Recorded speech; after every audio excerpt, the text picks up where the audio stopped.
Vous regardez France 24, soyez les bienvenus si vous nous rejoignez. Les Algériens ont donc continué de se mobiliser contre le régime, qu'importe le deuil national décrété après la mort du général Gaïd Salah. Ces funérailles doivent se dérouler en principe demain. Certains estiment que sa disparition va entraîner de nombreux changements. D'autres veulent malgré tout saluer la mémoire d'un homme qui est resté longtemps au pouvoir. On en parle avec vous, Khaled Draheni. Vous êtes journaliste indépendant à Alger. Malgré le deuil, je le disais, la mobilisation se poursuit, hein, en Algérie. La mobilisation était intacte aujourd'hui malgré la rumeur qui s'est propagée hier sur l'annulation de la manifestation des étudiants. Nous avions pu donc confirmer sa tenue hier soir et ils étaient au rendez-vous. Comme vous le savez, le mardi est devenu en Algérie un vendredi bis, donc il y a beaucoup plus de citoyens de tous âges que d'étudiants.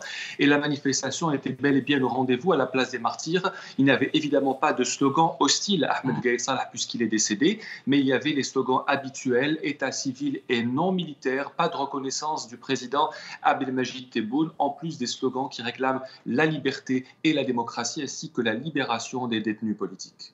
Les funérailles sont prévues demain. Est-ce que l'on en sait plus sur l'organisation de ces funérailles? Ce qu'on sait pour le moment, c'est que c'est des funérailles quasi présidentielles qui seront réservées à Ahmed Gaïd Salah demain, ce qui est une première dans l'histoire de l'Algérie indépendante. Il n'y a que les présidents en exercice ou anciens présidents qui ont bénéficié de funérailles bien, de ce niveau. Une grande campagne de nettoyage a commencé au centre-ville puisque le cortège funèbre va passer par la rue Didouche Mourad. Il y aura une cérémonie officielle demain au Palais du Peuple en présence du président Abdelmadjid Tebboune, des membres du gouvernement, et il sera enterré au Carré des Martyrs. Il aura eu donc des funérailles dignes d'un président, mais beaucoup d'Algériens avec qui j'ai discuté aujourd'hui disent qu'il était le président informel du pays. À quoi s'attendent les contestataires, hein, après la mort de Gaïd Salah?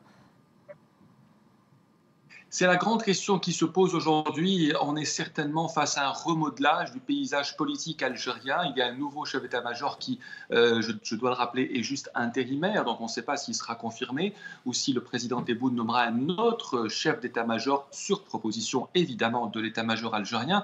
Mais ce qu'attendent les Algériens et en particulier les manifestants aujourd'hui, c'est une inflexion dans la politique en Algérie aujourd'hui qui était conduite depuis presque 10 mois par le général Gaïd Salah. On s'attend à une plus grande démocratisation de la vie politique, peut-être la libération des détenus, permettre les manifestations. On sait très bien que l'actuel chef d'état-major, Ahmed Chengriha, n'avait pas de très bon rapport avec Gaïd Salah. Il n'était pas d'accord, notamment avec toutes les décisions qu'il avait prises ces derniers mois.